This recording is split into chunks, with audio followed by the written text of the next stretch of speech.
That was fun. Those guys, Aaron FaceTimed me when Verse was in the corner, still sucking some wind. So he said, "Man, you know what I respect though is that Jared ended up following through and going over there, and it was fun. I got Jared pretty good last week where I faked like Aaron was here. So I said, how many guys have seen what's going on between Jared and Aaron? A lot of guys raised their hand. I said, everybody welcome Aaron Donald. In Verse, he sits like in the front left. He looked like he was going to himself, So it was great, though. But I loved it that they went over there. I know that it was all good and fun, but Aaron still takes pretty good care of himself. I texted Jared I said, I loved it that you went over there. He said, yeah, I'm not messing with legends anymore, though.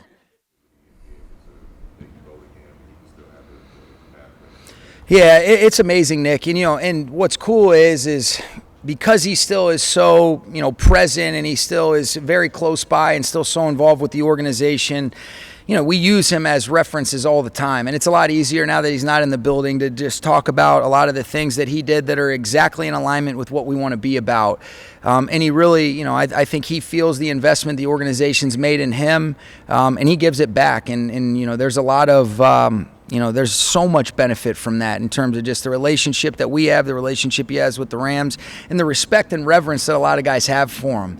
I was even talking to Fisk last week, and I think a lot of guys are, man, I wish I got a chance to be able to play with him. Well, Kobe Turner is always sharing some really cool stories, and so, he's very present, and it'll be cool to be able to honor him for the Tampa game as well, which is well-earned and well-deserved. It'd be a better bobblehead than mine.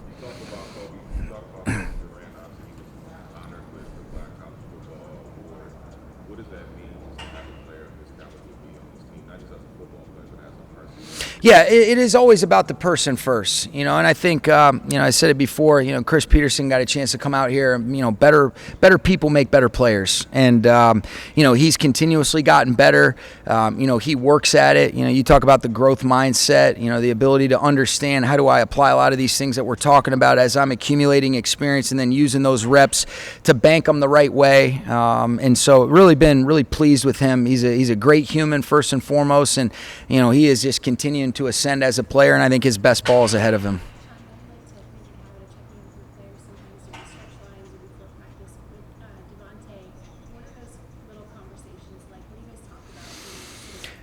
Yeah, the way he sees the game, Jordan, is pretty impressive. He sees the game through a quarterback lens, and he's got so many experiences and really understands it from an all-22 perspective. And so, a lot of it is asking questions about things that maybe I've seen over the course of his career, or how do we apply it, or how is it similar to maybe things I've seen him do.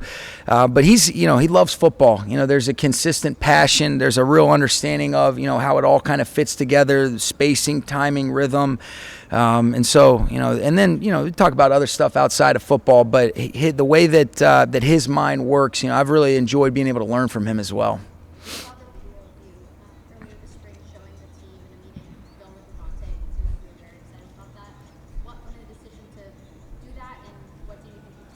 That's what we do for all of our guys. I think the important thing is to authentically, engineer opportunities to be able to build people up. And, we do that when we bring, our rookies in. We do that when we bring in new free agents, just to be able to say, okay, hey, here's a cool way of being able to welcome guys. It's something that, Carter Crutchfield has been really, influential in a lot of the things that we do in the team meetings. I'd be lost without him. But, Davante was an easy one to be able to put together because he's got a lot of cool things to be able to draw on. But that's kind of a consistent theme that we try to do for new guys. Puna had some fun ones. It was cool to be able to, honor Coleman and Nate Landman and those guys as well. Sean, the Packers released Jair Alexander. Would you guys have interest in possibly pursuing him? And if so, how does that impact maybe a possible pursuit or continuing pursuit of Jalen? We haven't had a lot of those discussions, as far as, and it's kind of similar. There's so many layers to the Jalen conversation. Obviously with Jair, a lot of respect for him as a player. Haven't talked about those types of things. Our main focus is this will really represent our last OTA day. So we've kind of just been focused on our group. Les and I have had some dialogue and discussions as it relates to the Jalen thing, but there's really no news to report on. And with Jair, just nothing but, respect for the player, but I don't know if that's a direction that we would go. Kyron? Oh, yeah. Yeah, there's a lot of discussions that are consistently going on. Like I said, Drew has been, great to be able to work with, and those conversations go back to even before. But really, when you look at the league meetings and then just some of the, back and forth that exists, Matthew Sharon's been outstanding in a lot of the communication as it relates to Drew, and I feel like it's been really positive. And what I love is that Kyron's been here, been leading, been doing exactly what Kyron does, and so been pleased. And we'll see if there's an opportunity to be able to land that plane, but. Good progress, but nothing to report as far as, any deal right now. So you guys have the flight to Hawaii, the trip to Hawaii coming from Minicamp. I assume you have to know who's going to make it and who's not by now. Yeah. Because of the flight situation.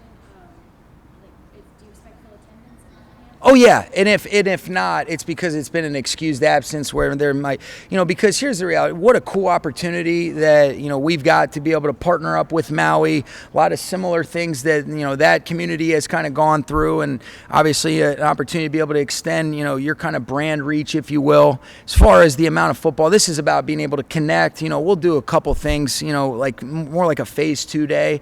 Any 11-on-11 stuff, that's not going to be existent. So there's going to be a couple people that had some prior commitments, whether it's somebody's wedding or something with their family, that they'll have excused absences, but everybody will be accounted for as it relates to next week. Sean, with as much as you've seen Davante Adams before he came here with tape and playing against him, is there anything that's jumped out since you came here that surprised you in any way, or oh wow, that's higher than I thought? I think it more confirms. I think what's been cool is just getting to know the person. What makes him tick. The way that he's played the game, you could always see how smart and cerebral, and obviously the ability to be able to work edges, separate, play at such a high level. But I think getting to know the person, what are some of his passions, and then being able to hear, kind of like what Jordan was asking earlier, just the way that he sees the game. I would have assumed that it was like that, but then, you're even more impressed with just the depth of knowledge. And you can see when the game's important to people, they use those reps that they've accumulated over time to draw on those experiences and apply them in the right ways. And those special players have an ability to be able to do that, and he is certainly one of those guys. You've seen with him and Matthew as two very veteran guys trying to still connect. With that, and I think it's two veteran guys, and what I think is really cool to be able to witness is the respect that you can feel they have for one another, and wanted to make sure that, hey, how can we accelerate this while also understand, what a unique thing it is to develop a rapport, especially on some of the different types of routes that he'll have the ability to run in our offense. And Matthew's got such a great way of being able to connect and communicate, and it's the same thing with Davante. And so those guys have such a high level of understanding of what they want, and I think the best thing that we can seek out as coaches is player ownership. So sometimes it's fun to just be able to kind of be a fly on the wall and hear their dialogue as they're kind of going over a previous set of plays or some different things that inevitably come up day in and day out. So it's been cool to watch.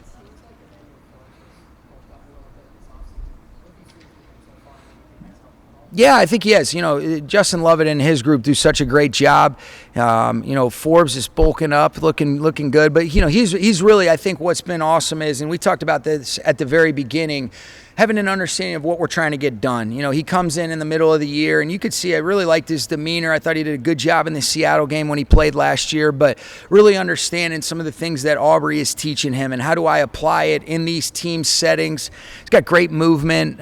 He's got a really good concept trigger. I mean, you can see the ball production where he's doing things that had never been done before at the collegiate level in terms of being able to get your hands on the ball and then go score. So I've really been pleased with him. He's been there's been a lot of positive guys that have really stood out or really kind of taken their game to another level, and I'm looking forward to seeing once we put the pads on and get into some of the preseason games, let's continue to apply that. But been really pleased with Emmanuel, and he's done a great job. A big rookie class, but what, if anything, have you observed from them collectively in terms of bonding? Yeah, what I think is cool, Gary, is when you're going through similar experiences, you're staying in the hotel, a lot of things are new for guys. There's that shared experience of understanding what we're going through. They're able to lean on one another.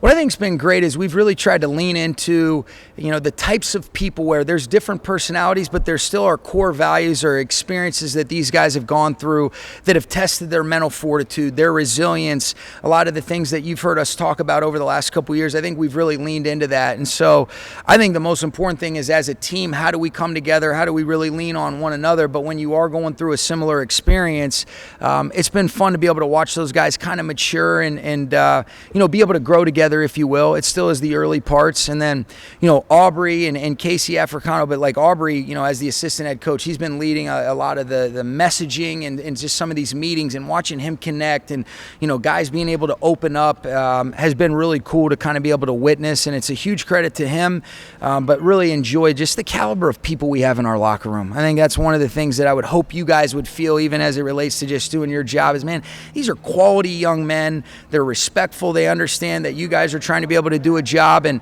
they're all different personalities, but man, they make up a pretty cool opportunity for us to be able to bring it together and see what that looks like this coming fall. Couple more guys. There's some history of a player that maybe has had bloated their confidence in another team. Maybe there's been a release, you guys have either claimed or signed in free agency. Thinking of Leonard Floyd. Sure. Emmanuel Forbes, and then that player builds back up here. Where do you start when a player is coming in and they're dealing mentally with very public, I don't want to say failure, but personal disappointment and then coming here? Well, that's a really good question. I think all organizations would hope to be able to create an atmosphere and environment that's conducive for them reaching and realizing their highest potential. I think the first thing I would say, you got to ask the right questions, understand where they're coming from.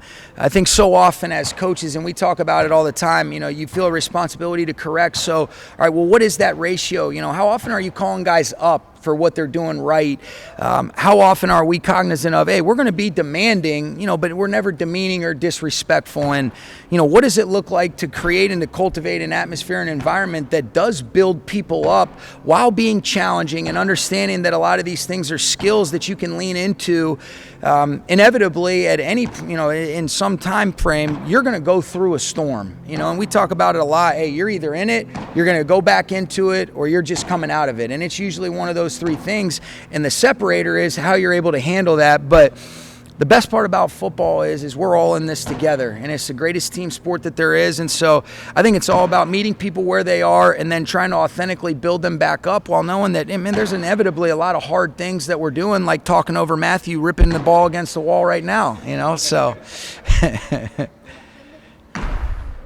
see if you can break the wall.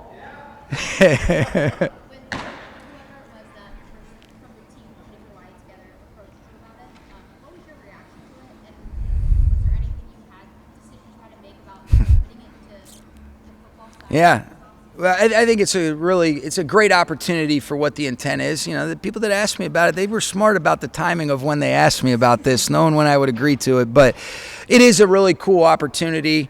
To most importantly, you just talk about some of the similarities in what the LA community's gone through, what the Maui community's gone through, chance to be able to, broaden the reach. And then, there's going to be a lot of people that are excited to see our players. And so what I do think we have is a lot of guys that understand, what a blessing it is to have this platform, to be a mentor, and to really, how do you move and how do you handle yourself, and how do you make sure that, this is a blessing, it's never a burden. And our guys really understand the importance of using that the right way. And I think this will be a great chance for us to be able to, bring families, do some fun stuff, to be able to connect, and then also be able to give back to the community. Even, last week, Giff Smith comes over to me and, are there going to be opportunities for like Habitat for Humanity? Can you do that with the families? And you just have a lot of cool people that have a heart for others, and I think that becomes contagious in the right ways. And when you do good things, I feel like that inevitably comes back to you, and you never regret doing the right thing and using these blessings for the right reasons. And I think that's what this trip represents.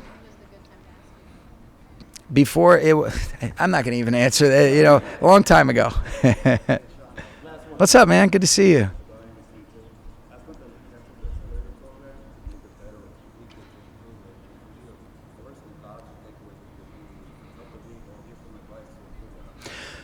Well, I think the intentions are all about, how do you really, what is the intent? To provide opportunities and educated experiences to be able to help better prepare, people for, upward mobility. And so I think the intent, and it's all in the right place, and you've seen really good progress in that regard. I think it's really just about, all right, hey, how do we make sure that you're setting up, situations and circumstances where people are around others that, are willing to be able to share their experiences, are able to ask the questions where there's that safety and equity built up and that willingness to be able to share. We're in such a competitive environment, but I think those things are really cool ops to be able to make connections, to be able to learn from people that have maybe gone through some of the experiences that you want to be able to get a chance to be able to go through. And, and I think there's been a lot of guys that have been a part of that program here that have really used it for the benefits of, making authentic connections, learning based on, maybe some of the things that you haven't necessarily been exposed to. And then when they get their op, they're ready to go shine. And I think it's a really cool thing. And I know when they bring it back, it'll be better than ever. Okay? Thanks, guys.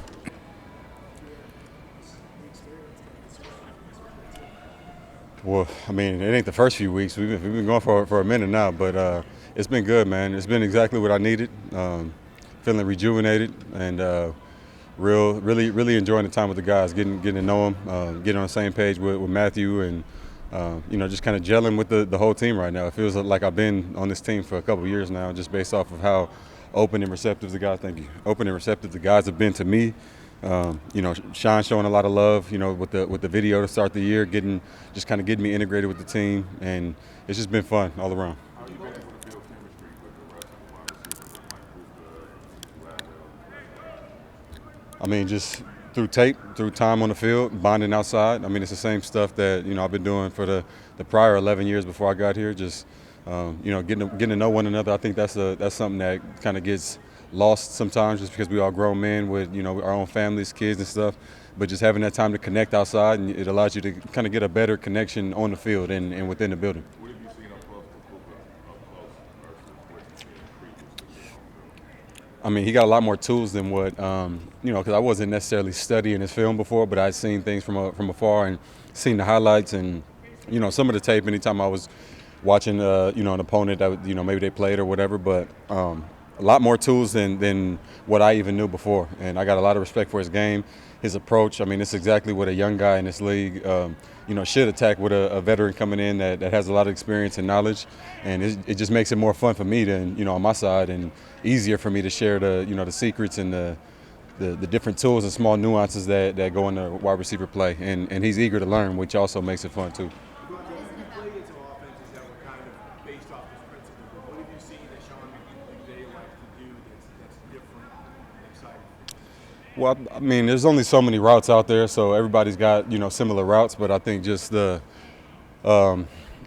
continuity within the offense, the sameness, the different ways to get guys all over the field and make an impact inside, outside. The marriage between the run game and pass game, it's so methodical, and you can see why he's had so much success and why everybody kind of looks at him and looks to him the way that they do in this building. And before I even got a chance to really get kind of together with a lot of these guys, I'd heard some of the feelings and sentiments from different players about him, and I don't think I've ever seen any uniformity toward any individual ever in the past before that. And getting to know him now, it just kind of backs it up, football wise and him as a person. So when your leader is that way, and it makes it easy to come to work, it just makes the whole thing a lot more fun. Sorry, ladies first. What is it about this experience that feel that? Just like I said, it's just about ball. It's no other BS, and it's got a really good quarterback in here. Got a really good young team that shows a lot of promise, and was obviously really close to being able to have a chance at the whole thing last year. So just knowing how hungry this team is and seeing the work that they still putting in after having a year like last year, it just kind of confirms that I'm in the right place.